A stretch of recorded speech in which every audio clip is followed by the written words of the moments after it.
16. Dice Lucas 16, versículo 1, dijo también a sus discípulos, había un hombre rico que tenía un mayordomo, y este fue acusado ante él como disipador de sus bienes. Y el pasaje que vamos a estudiar lo titulan algunas Biblias como el mayordomo infiel.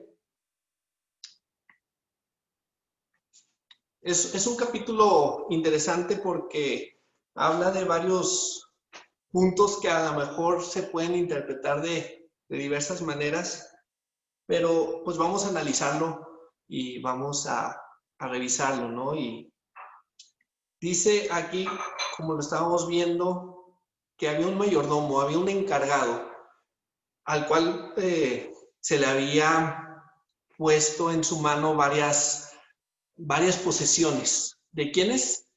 Pues de una persona en particular, de un hombre rico, de un hombre que tenía muchos bienes. Pues resulta que había hecho mal uso de estos bienes. Por eso dice disipador. En la nueva traducción viviente dice que lo habían acusado de derrochar sus bienes, pero no eran los bienes del mayordomo, ¿verdad? O del administrador, como dice la nueva traducción viviente. No eran los bienes de él como administrador, sino eran los bienes de un hombre rico. Pues, ¿qué sucede? Pues este mayordomo le llama, el rico le llama al mayordomo y le dice, ¿qué es esto que oigo acerca de ti? Da cuenta de tu mayordomía, porque ya no podrás más ser mayordomo. Y le dice, entrégame el puesto, ¿verdad? Que has despachado. No hiciste buen uso de mis bienes. Dice, entonces el mayordomo dijo para sí, ¿qué haré? Porque mi amo me quita la mayordomía. Cavar, no puedo. Mendigar, me da vergüenza. Ya sé lo que haré para que cuando se me quite la mayordomía, me reciban en sus casas. Y llamando a cada uno de los deudores de su amo, dijo al primero, ¿cuánto debes a mi amo? Esta persona hace algo bien interesante, ¿no? Sabe que le quedan pocos días en su puesto y que se va a quedar en la calle y dice, pues yo soy una persona que no va a encontrar un trabajo fácilmente eh, y no quiero andar mendigando. Me voy a quedar en la pobreza y tengo que ver por mi propio futuro. Y entonces hace algo muy inteligente. Y dice que empieza a preguntarle a los deudores, oye, ¿cuánto le debes a mi amo, verdad? Entonces este primer deudor le dice, pues debo 100 barriles de aceite. Y le dijo, toma tu cuenta, siéntate pronto y escribe 50. Imagínate, le debe ahora la mitad. Pues le hace una mega reducción, ¿no? De un 50% de la deuda. Imagínate si ahorita tienes algo pendiente por pagar, que te dijeran, te condonamos la mitad de la deuda. Así nada más porque sí. Pues obviamente tú vas a estar muy agradecido. Oye, me están perdonando el 50% de mi deuda. Después dijo a otro, ¿y tú cuánto debes? Y él dijo, 100 medidas de trigo. Él le dijo, toma tu cuenta y escribe 80. Y dice, y alabó el amo al mayordomo malo por haber hecho sagazmente. Bien astuto. Bien astuto el mayordomo, quiso quedar bien con los deudores. Y por eso, pues el amo reconoce, esta persona de dinero, pues reconoce que este mayordomo, este administrador, fue inteligente. ¿Y por qué? Recordemos lo que había pensado el mayordomo en el principio. Dice, para cuando me quiten la mayordomía, me reciban en sus casas. Es decir, esta persona estaba pensando en qué manera no me quedo en la calle, en qué manera puedo salvar mi vida, en qué manera puedo mantenerme bien. Recordemos que la persona que va a cobrar las deudas pues no es muy bien querida, ¿no? A veces es el trabajo difícil en las empresas, el de cuentas por cobrar, ¿no? A veces es el puesto que nadie quiere hacer, de andar cobrando, ¿no? Y a veces es la persona indeseable. Pues bueno, ese mayordomo que había sido esa persona indeseable, en este caso con todos los deudores, pues ahora se había vuelto la persona amada, porque les había condonado las deudas y de esta manera decía, pues me van a recibir en sus casas y voy a tener pues oportunidad pues, de seguir viviendo bien, ¿no? Y por eso pues el amo reconoce, el rico reconoce que este mayordomo fue bastante astuto, bastante inteligente. Dice Jesús, porque los hijos de este siglo son más sagaces en el trato con sus semejantes que los hijos de luz. Y aquí Jesús dice, pues hay gente muy astuta, hay gente que está viendo por su propio bien. Y en el trabajo, pues la mayoría de los empleados buscan su propio bien, ¿verdad? ¿Qué me conviene? ¿Me conviene seguir en esta empresa o me conviene irme a otra empresa? En un momento, a lo mejor para la empresa tú ya no eres necesario, ¿verdad? A lo mejor tu puesto ya no es necesario y pues bueno, hay que ser rentables, ¿no? Eh, en fin, en el ámbito de trabajo, en el ámbito profesional, en el ámbito de vida, pues todo el mundo anda buscando lo que más le conviene, ¿no? Oye, a mí me conviene vivir en esta colonia, por ejemplo, en Estados Unidos es muy común que las familias busquen vivir en ciertas colonias de acuerdo a las escuelas en las que quieren que estudien sus hijos, porque eso les conviene, ¿no? A lo mejor a una persona le conviene mudarse a otra ciudad porque a lo mejor ahí es donde puede encontrar un mejor trabajo. Y entonces, pues todos buscamos, pues, lo que más nos conviene. Ahora, esto puede llevarnos un poquito más allá. Hay gente que puede incluso llegar a atropellar a otros con tal de que le vaya bien a uno mismo. Si tienes un compañero del trabajo y tú estás compitiendo por un puesto, a lo mejor puedes hacer algo que no sea del todo ético para hacer tropezar a esa persona y tú quedarte en el puesto, ¿verdad? Entonces Jesús dice que los hijos de este mundo pues son más sagaces, más astutos que los hijos de luz. Es decir, hay gente tramposa, hay gente que está viendo siempre por su propio beneficio y a lo mejor a todos nos ha tocado en algún momento que nos quieren ofrecer algo que se supone que es para nuestro beneficio, pero realmente lo único que quieren es sacarnos el dinero, ¿verdad?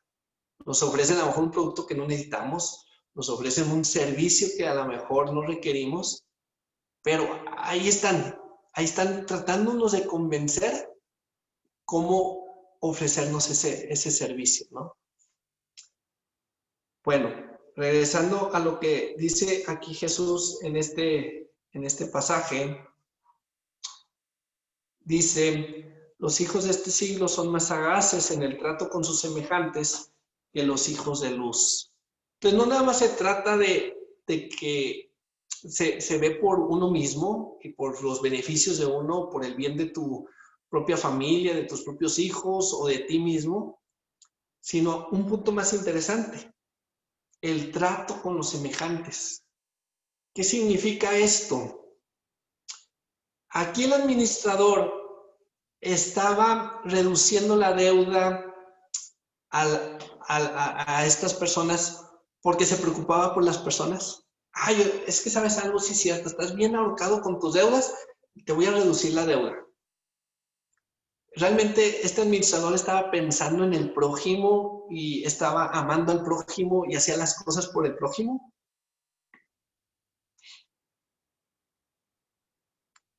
No sé, ¿ustedes qué piensan? Pues no, ¿verdad? Esta persona no estaba haciendo las cosas, no estaba haciendo las cosas por el prójimo, estaba haciendo las cosas por sí mismo. puede llegar a suceder que haya gente que quiere ser tu amigo o tu amiga por un beneficio propio. Mi esposa y yo estábamos viendo un programa y resulta que en la antigüedad era muy común que los apellidos y las familias fueran bien importantes y que el casarse era una oportunidad para subir de nivel en la sociedad.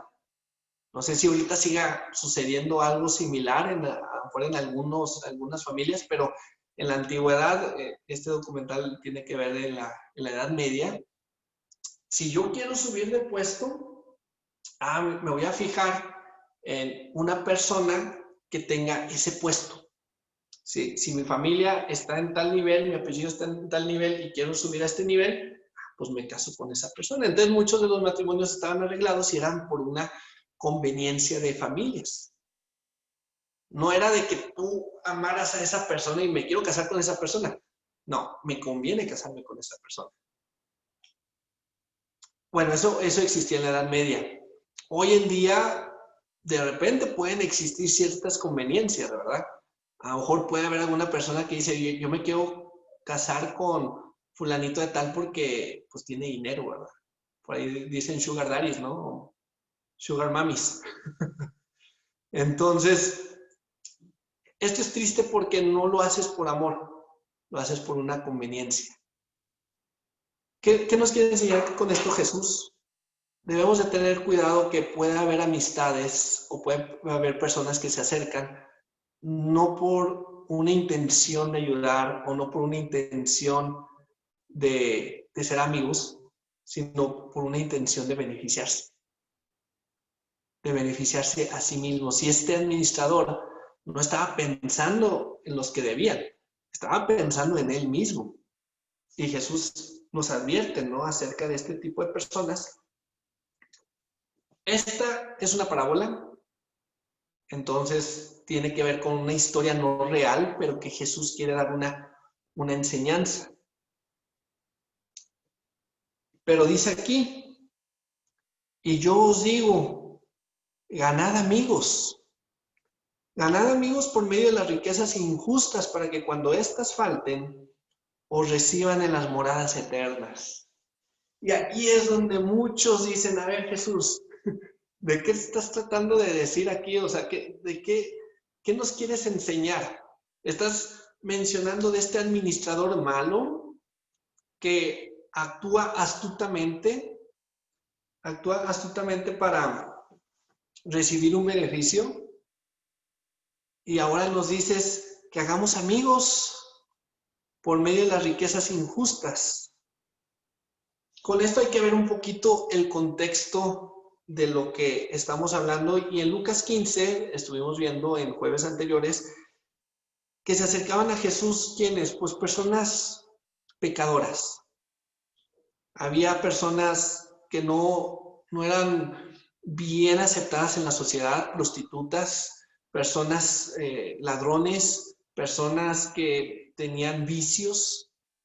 Y dice que los religiosos, es decir, los fariseos y los escribas, pues murmuraban, ¿verdad? Diciendo, los pecadores recibe y con ellos come. Entonces, en este contexto, Jesús les habla en las parábolas, la parábola de la oveja perdida, la de la moneda perdida y la parábola del hijo pródigo, ¿no? Perdidos los tres y cómo son hallados, ¿no? Y cómo se deberían de regocijar de que estas personas perdidas estaban acercándose a Dios. Ahora, al final del capítulo 16 del pasaje que estamos viendo, nos podemos dar cuenta un poquito del contexto, donde dice aquí el 14, 16, 14, y oían también todas estas cosas los fariseos, que eran avaros, y se burlaban de él. Entonces, aunque Jesús en el 16 le está diciendo particularmente estas palabras, esta parábola a los discípulos, pues obviamente ahí estaban los religiosos, ahí seguían los religiosos y estaban escuchando. Entonces, cuando Jesús aquí dice, ganad amigos por medio de las riquezas injustas, está hablando todo lo que es contrario a la avaricia. El avaro no suelta el dinero. Aquí Jesús dice, suéltalo. No significa derrocharlo, no significa tirarlo, significa invertirlo. ¿En quién? En las personas. No es como el mayordomo astuto, el mayordomo egoísta que estaba buscando su propio beneficio, sino realmente es usar ese dinero para que las personas escuchen del Evangelio, para que las personas puedan ir al cielo, para que las personas puedan tener un beneficio. ¿Y por qué? Porque dice, para que lo reciban no aquí en una casa temporal, no aquí en la tierra para que te inviten a comer, te inviten a dormir o para que te hagan favores, no, sino para que los puedas ver en las moradas eternas, para que estén ellos en el cielo. Entonces, cuando aquí Jesús dice, ganen amigos por medio de las riquezas injustas, significa, oye, con tu dinero, un ejemplo, compra una Biblia y regálala. A lo mejor con tu dinero puedes invitar a un necesitado a tu casa a comer, a un hambriento, y le puedes hablar de la palabra de Dios y a lo mejor esa persona escucha y experimenta el amor de Dios, reconoce a Jesucristo como su Señor y su Salvador, y entonces es salvo. Y entonces un día en el cielo va a estar ahí esa persona. ¿Por qué? Porque tú te animaste a usar tus riquezas, a usar tu dinero en ayudarlo. Cuando habla de riquezas injustas, se refiere a estas riquezas mundanas, estas riquezas aquí en la tierra que son perecederas y que muchas veces ganamos el dinero para usarlos nosotros mismos en diferentes cosas, ¿verdad? A lo mejor uso el dinero para comprarme ropa, para comprarme un carro, a lo mejor simplemente para alimentarme, ¿verdad? A lo mejor no me alcanza el dinero para hacer muchas cosas, a lo mejor simplemente lo uso para alimentarme, a lo mejor para pagar la educación de mis hijos, no sé. Tú piensas en qué usas el dinero, ¿verdad? A lo mejor tú no eres de aquellos que tienen dinero suficiente para hacer un fiestononón o irte de viaje por todo el mundo o irte a unos hoteles de 5 estrellas. A lo mejor tú vives al día a día, ¿verdad? O a lo mejor tú sí eres de esos ricachones que te sobra el dinero, ¿verdad? Independientemente de lo que sea, el dinero va y viene. El dinero es temporal. Pero si con ese dinero, con el que sea, a lo mejor de tu salario, si tú usas un pedacito y inviertes en algo que va a ayudar a esa persona en su aspecto espiritual, lo estás usando para algo eterno. Si a lo mejor de los 1,000 pesos que tienes, a lo mejor tú dices, oye, me voy a comprar una Biblia de 100 pesos para hablarle a alguien de Dios. Eso que estás haciendo con esa persona es algo eterno. Entonces, aquí es donde Jesús invita, y fíjense en el contexto, invita a la gente a pensar en los demás y a usar las riquezas en ayudar a los demás, contrario a lo que hacían los fariseos. Los fariseos eran personas avaras, que en lugar de ayudar a la gente a acercarse a Dios, lo que hacían era quitarle a la gente su dinero. Como por ahí dicen, ¿no? A veces los pastores de las iglesias, en lugar de cuidar al rebaño, en lugar de guiarlo, pues lo que hacen es trasquilarlo, ¿verdad? Para quitarle toda la lana. Y es triste porque ellos, como pastores, líderes de iglesia, se supone que están siendo siervos de Dios, siervos de Jesús, ¿no? Y qué triste que líderes religiosos hagan comercio, hagan ganancias de las ovejas, de los creyentes, de los que asisten a las iglesias. Bueno, esta situación que hoy en día pasa en algunas iglesias, pasa con algunos líderes, pasaba en tiempos de Jesús. Y entonces, ¿qué dice? El que es fiel en lo muy poco, también en lo más es fiel.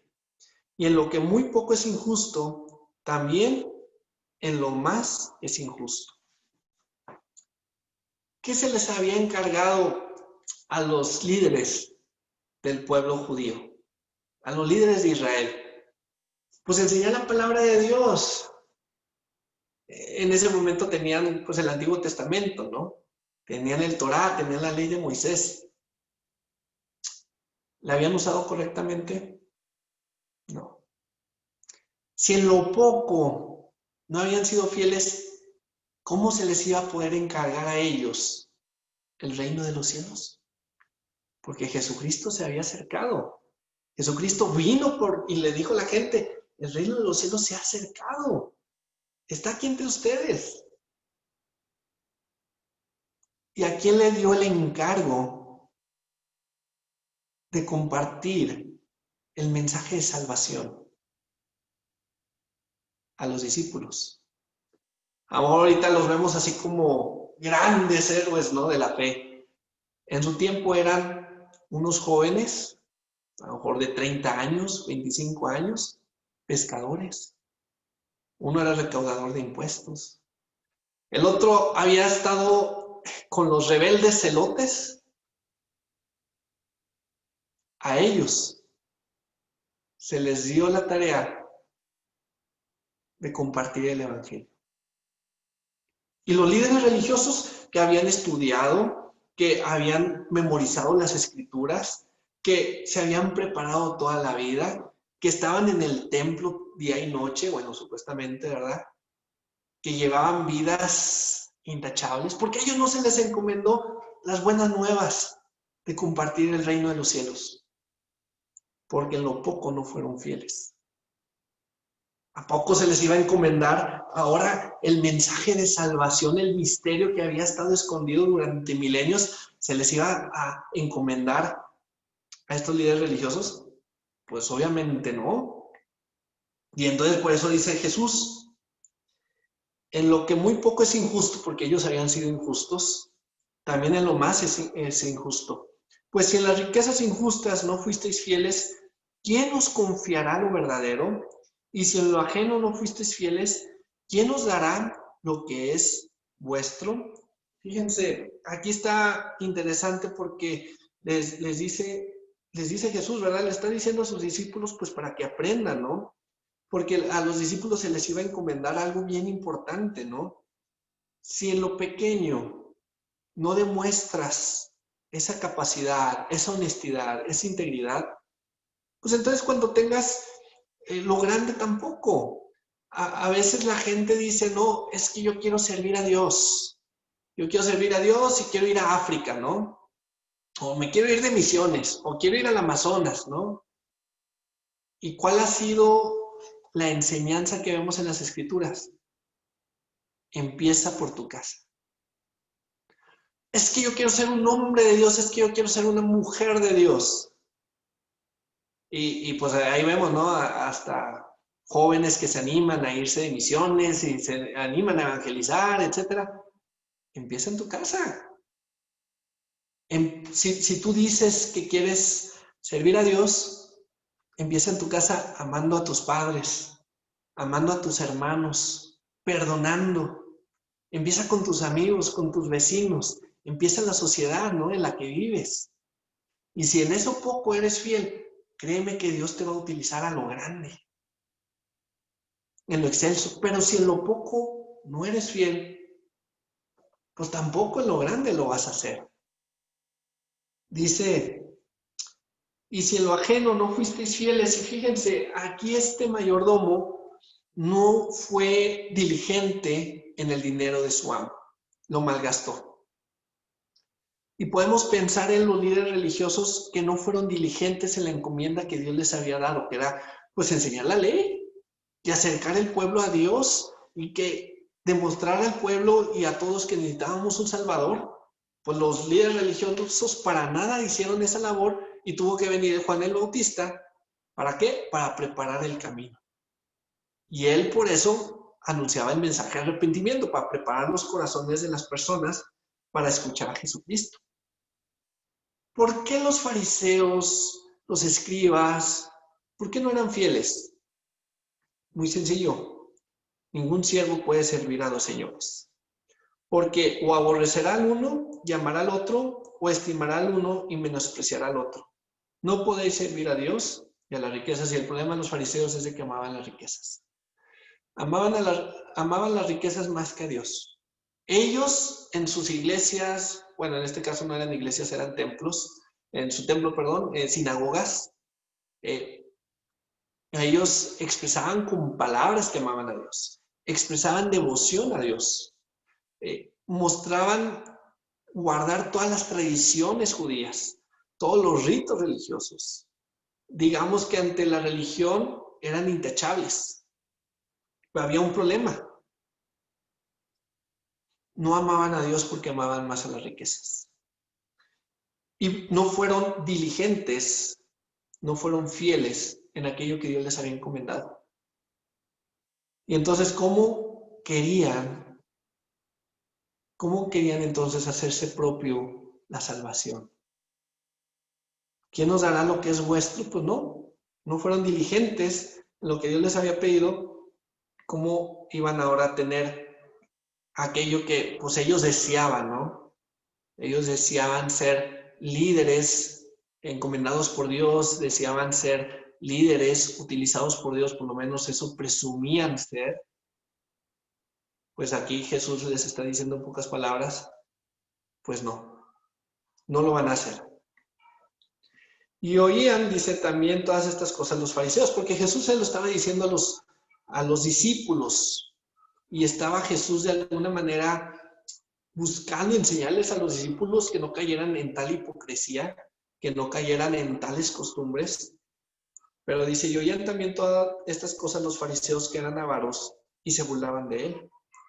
Entonces les dijo, vosotros sois los que os justificáis a vosotros mismos delante de los hombres, mas Dios conoce vuestros corazones, porque lo que los hombres tienen por sublime delante de Dios es abominación.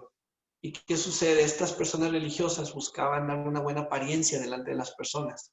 Les importaba más lo que las personas decían que lo que Dios decía.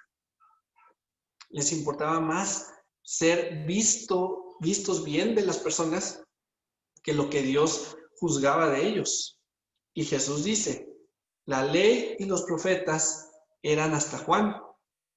Es decir, Moisés fue enviado por Dios para dar la ley. Y Dios envió múltiples profetas para que el pueblo de Dios estuviera cerca de Dios. Pero pues ellos decidieron alejarse y Dios enviaba profetas para amonestar al pueblo, para que el pueblo regresara, se arrepintiera y buscara a Dios. Y Juan fue el último de ellos.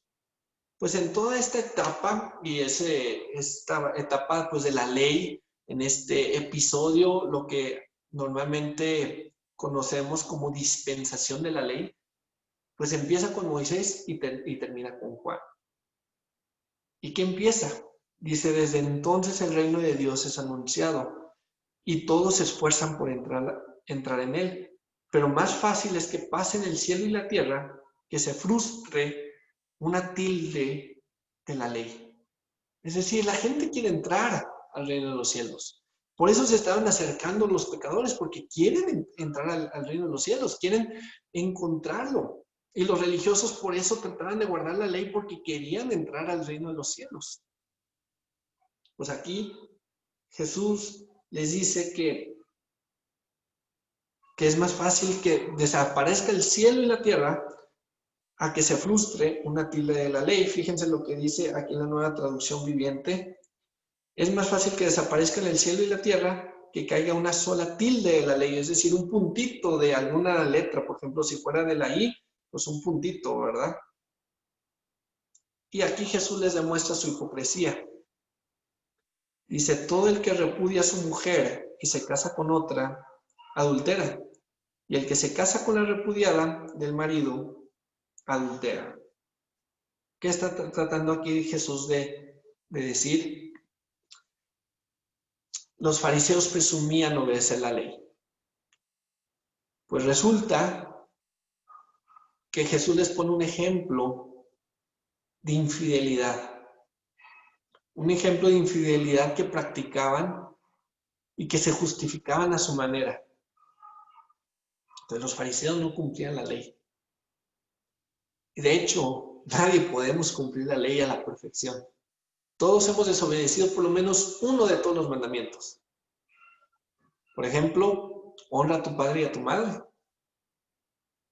Si tú de alguna manera has dicho una mala palabra a tus padres, si de alguna manera te has peleado con ellos, pues a lo mejor en algún momento los has deshonrado. Por ejemplo, no dirás falso testimonio, no dirás mentiras. Si en algún momento has dicho una mentira, aunque sea una mentira blanca, ya desobedeciste un mandamiento de la ley de Dios. Que también dice no usarás el nombre de Dios en vano. Pero ya la mayoría de los gringos ya pecaron, ¿verdad? Porque siempre dicen para todo, oh my God. O en español que decimos Dios mío, y usamos a veces el nombre de Dios en vano, ¿no? No codiciarás. Si codicias algo en tu corazón, pues ya desobedeciste, ¿no? Y pues estos líderes religiosos se daban baños de pureza, ¿no? Y Jesús les dice, bueno, con el simple hecho de codiciar a una mujer en tu corazón, ya adulteraste con ella en tu corazón.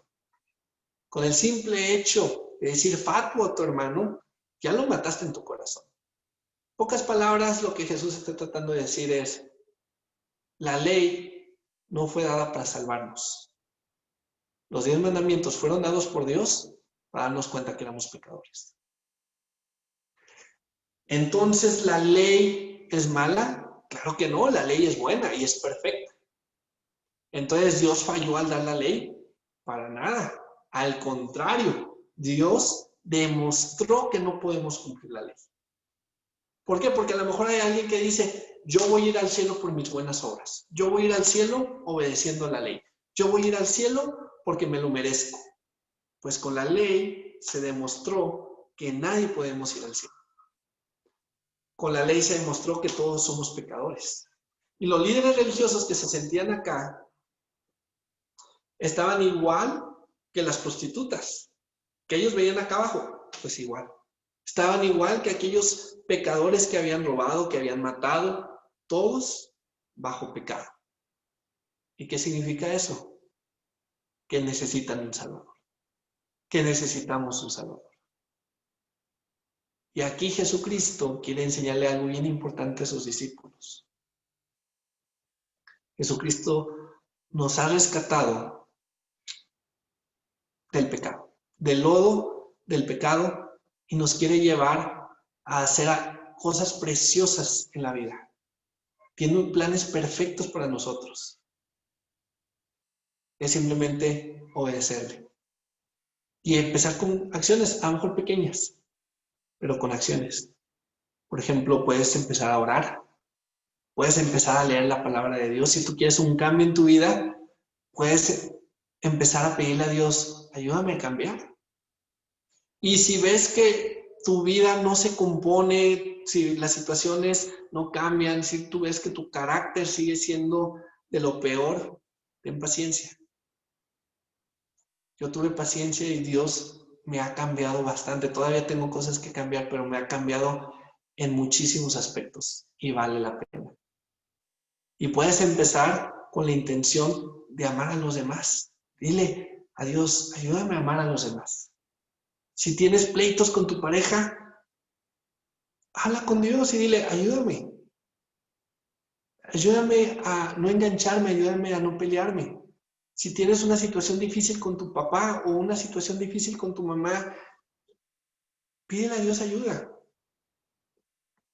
Conozco una persona bien cercana a mí, esta persona ya falleció, pero recuerdo que antes de que falleciera, esta persona, tenía remordimiento con su padre. O sea, es decir, mi abuelita tenía remordimiento con mi bisabuelo.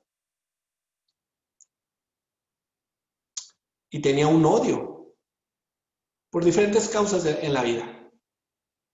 Y recuerdo que ella nos dijo que cuando ella le pidió ayuda a Dios para perdonar a su padre, sintió libertad y sintió una paz como nunca la había sentido. Hay testimonios de personas en donde toman ese primer paso de poner las cosas delante de Dios para tener un verdadero cambio. Podemos ser como ese mayordomo astuto que siempre andas buscando cómo sacar beneficio de los demás. O puede ser como Jesucristo, esa persona que dejó todo, que dejó su reino en el cielo, que nació en un pesebre donde comían los animales y donde vivió siendo maltratado y murió en una cruz para salvarte. Él dio su vida para que Él, siendo rico, se hizo pobre, para que nosotros, siendo pobres, fuéramos enriquecidos. Ese es el ejemplo que Jesús le estaba dando a sus discípulos. Y ese es el ejemplo que Jesús quiere, de nosotros. Que busquemos el bien de las demás personas. Y si tenemos dinero, mucho o poquito, que lo usemos para invertir en las cosas eternas. Hay muchas maneras de ayudar a los demás. Hay muchas maneras de invertir en los demás. Empecemos con nuestra familia. Empecemos con nuestros amigos, nuestros compañeros de trabajo. Hay muchas personas sufriendo, muchas personas en necesidad. Y si tú estás ofendido con alguien, si tú estás enojado con alguien, perdónalo. Si tú tienes odio contra un enemigo, Jesús dijo, amad a vuestros enemigos. Y si no te nace, como a mí tampoco me nace, pídele ayuda a Dios. Pídele ayuda a Dios para que ese amor crezca. Y no seas como los fariseos que se la pasaban atacando a las demás personas, sacando provecho de las demás personas y lo peor de todo, aparentando religiosidad. Hay muchos que se dicen cristianos que no son salvos. Hay muchos que se dicen ser creyentes que realmente no tienen a Jesús en su vida.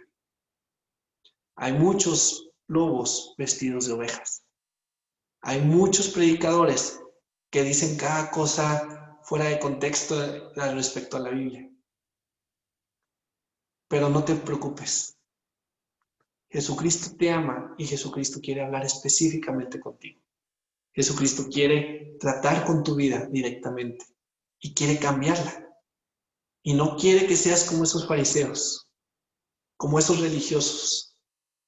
No quiere que vivas con un montón de conflictos o un montón de problemas que a veces uno trae en el transcurso de la vida, sino quiere que seas libre. Quiere que seas un discípulo de Él, de Jesucristo. Y quiere que puedas experimentar y vivir siempre en el amor de Dios.